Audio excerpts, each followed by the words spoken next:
Hi, I'm Olivia, and this is Ritual Kitchen, where I like to combine recipes that I've either created or I'm testing with something along the lines of spirituality or myths or symbolism. And today I am going to talk about the myth or the archetype of Persephone. This is one of those archetypes that keeps on fascinating me. And just when I was kind of hoping for more information, I found this book called Goddesses in Everywoman, which I have mentioned before in my Diana Artemis video and bikepacking setup video. And yeah, I found this for $1 at a secondhand store and was like, it called to me. And it answered my questions. Based on this video, I'm going to make a tasty lentil dish with black beluga lentils. I'm going to roast some tomatoes in the oven, yellow tomatoes, and then make a kind of pasty sauce to mix the lentils with using olives and nuts and onions. I've got some organic smoked feta, which I've never tried before, and I thought, if you're familiar with the Persephone story, she goes and lives in the underworld for a third of the year. So smoky feta, gates of hell, kind of goes together. And then I will be topping it with some basil and of course some pomegranate seeds, which I will come to in a moment. For this video, I'm going to be donating to Mental Health Initiative. It's a Munich-based organization that started around the time that the pandemic started, and they're working on helping young people with their mental health, because obviously that is one of the groups that has been most affected by this whole situation. I will link Mental Health Initiative below. So again, Goddesses in Everywoman is a book by Jean Shinoda Bolen, and she takes different goddess archetypes and uses her background in Carl Jung psychology to kind of analyze different traits or kind of personality types that we see. So basically, the main Persephone story is that she is a beautiful spring maiden. Her mother is Demeter, the goddess of the harvest, and her father is Zeus. And she's a innocent girl playing in the fields, picking flowers, when all of a sudden Hades comes along, the god of the underworld, and he abducts her. He takes her to live with him in the underworld. There's much uproar. Demeter goes to Zeus, and they get Hermes, the messenger god, to go and retrieve her out of the underworld. She comes back, and her mother asks her, "Have you eaten anything?" And she says, "Yes, I ate some pomegranate seeds that Hades gave me." Basically, with that, she sealed her fate and has to spend a part of the year in the underworld with Hades. She becomes the queen of the underworld, and one of her roles in further myths is that she helps heroes and heroines navigate the underworld. So for example, Ulysses or Hercules or Psyche all pay a visit, and Persephone is there to help. Okay, so the main archetypes that she basically stands for are the maiden, so kind of the young, experienced woman, the mother's daughter, who kind of just does what her mother asks her and doesn't begin her own journey, and the queen of the underworld, who is mature, reigns over dead souls, guides to the living, who kind of visit the dark realms, and knows what she wants.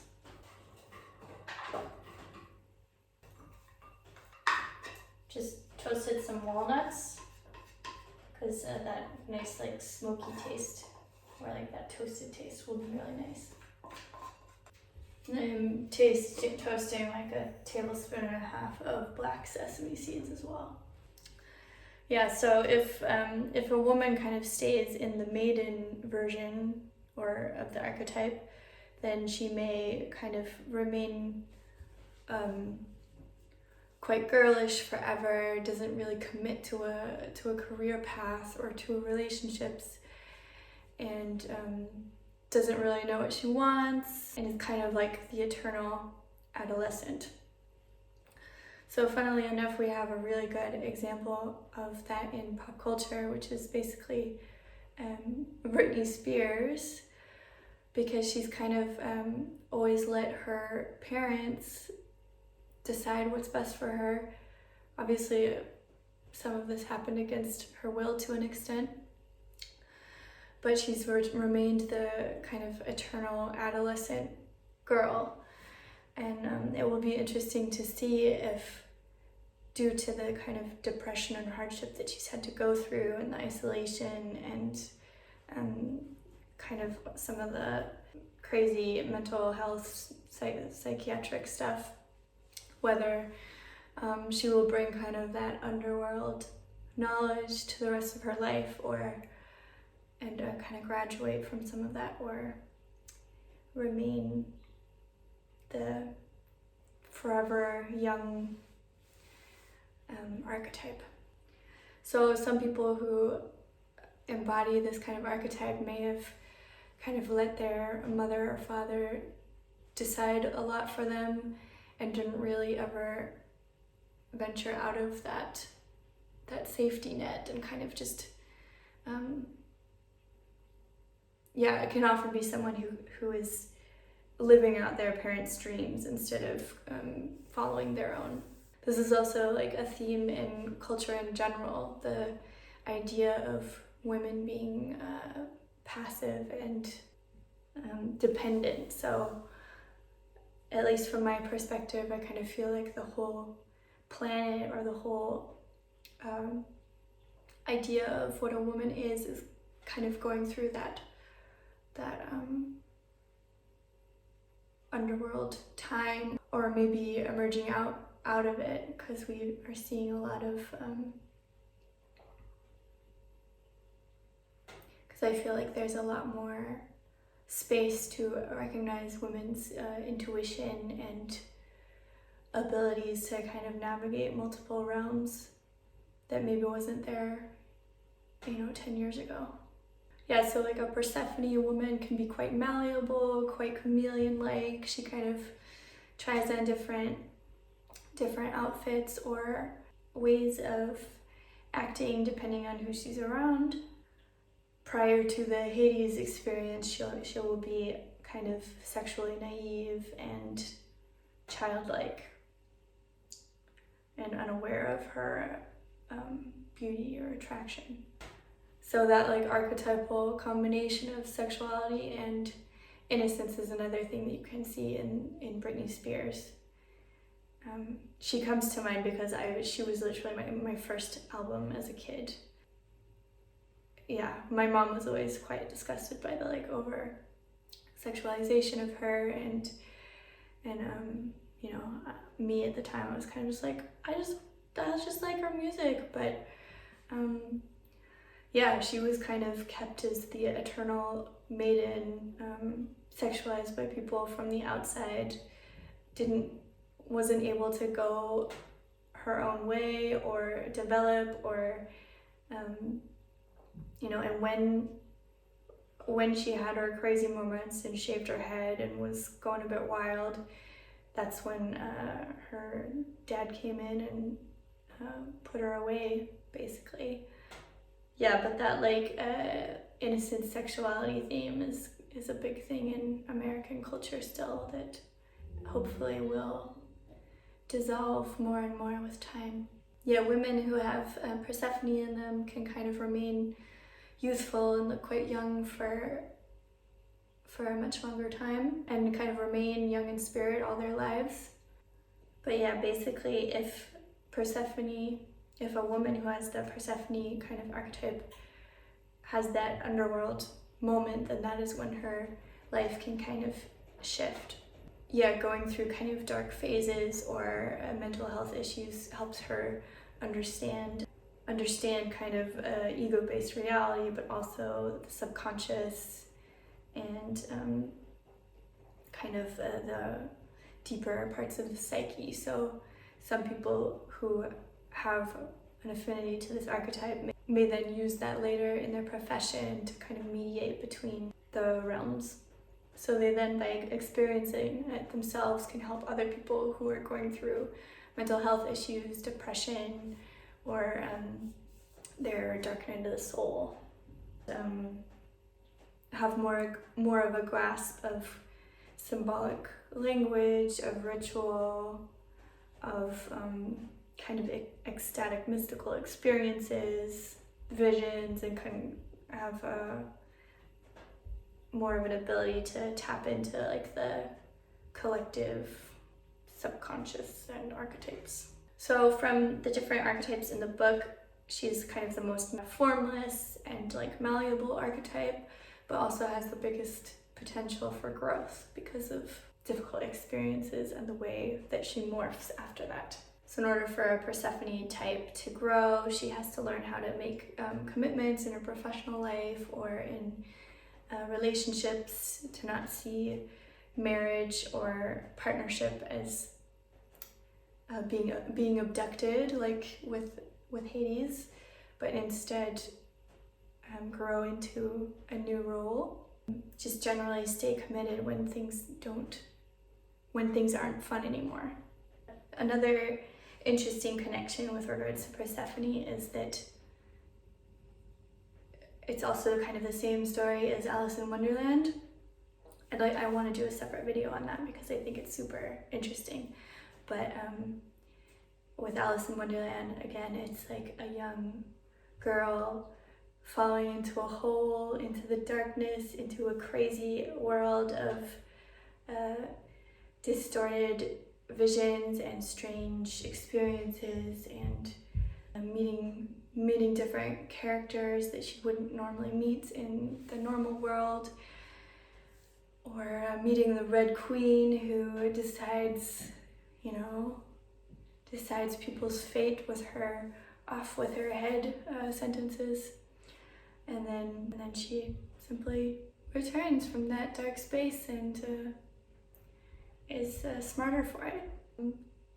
So that's why I did a bit of a dark Alice in Wonderland look with the headband and the dress.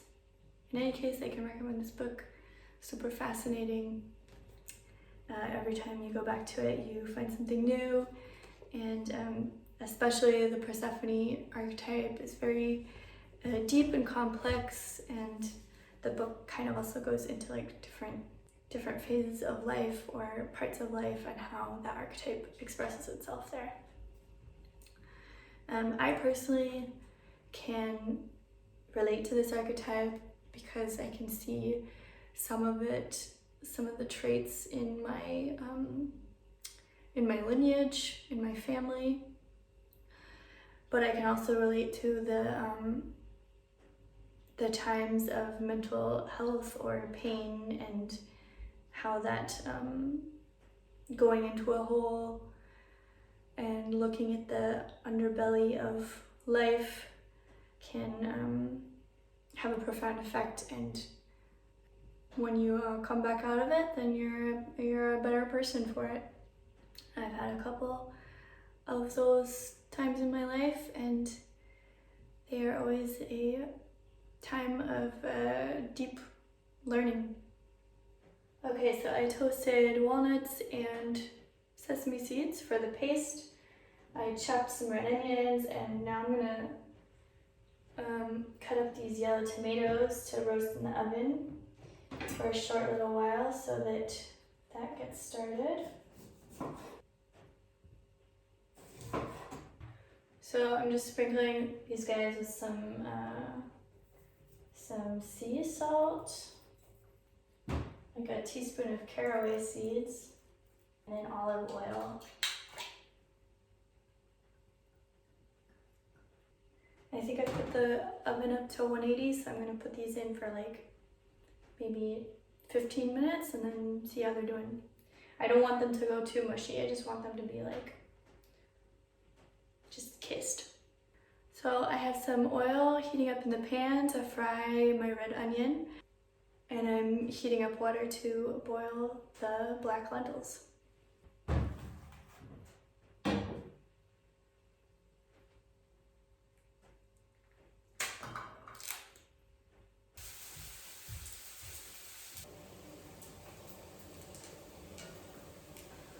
So I'm gonna do about 200 grams or maybe half of this and see what happens. Seems like a little bit little. Maybe I'll do 300 grams. My toasted 70 grams of walnuts and like a tablespoon and a half of sesame seeds. I'm gonna put in maybe 80 grams of Kalamata olives. Just a splash of balsamico, a couple of tablespoons of olive oil, like 3 maybe. I'm doing like just a couple of drops of sesame oil. So looks like that. Looks like that. Pre-mixing. So let's see what happens. Okay, so this is what the paste ended up looking like. It's kind of a dark brown, purpley color. And it's really tasty. It's quite strong because of the olives, but I think that when it's dispersed throughout the lentils, it should be a really good balance. So I'm excited.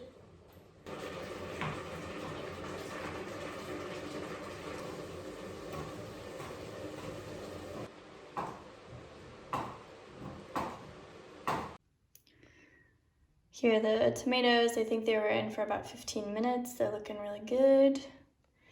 I chopped the smoky feta and a chili. We've got our pomegranates over here, pomegranate seeds. I'm gonna add a couple of flower petals to the top. And then we've got our paste, which just needs a little bit of lemon juice for acidity. Okay, so I messed up filming for the first time. I mixed the lentils with the paste. It tastes really good. And I just added the chili and the smoky feta. And I'm gonna do my little demonstration dish now before I have my friend come over for food.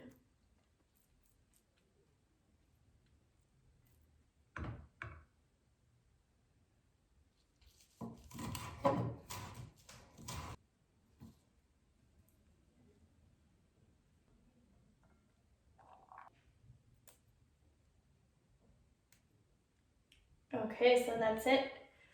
You just saw it. It looks really beautiful. I'm surprised by myself, but yeah, some days it just flows. So we have our black beluga lentils with a toasted nut and sesame and red onion olive paste. Then we've got our yellow tomatoes that we roasted in the oven with salt and caraway seeds, pomegranate, basil, and a couple of flower petals. So I'm leaving these pretty. I'm gonna leave these pretty for my friend.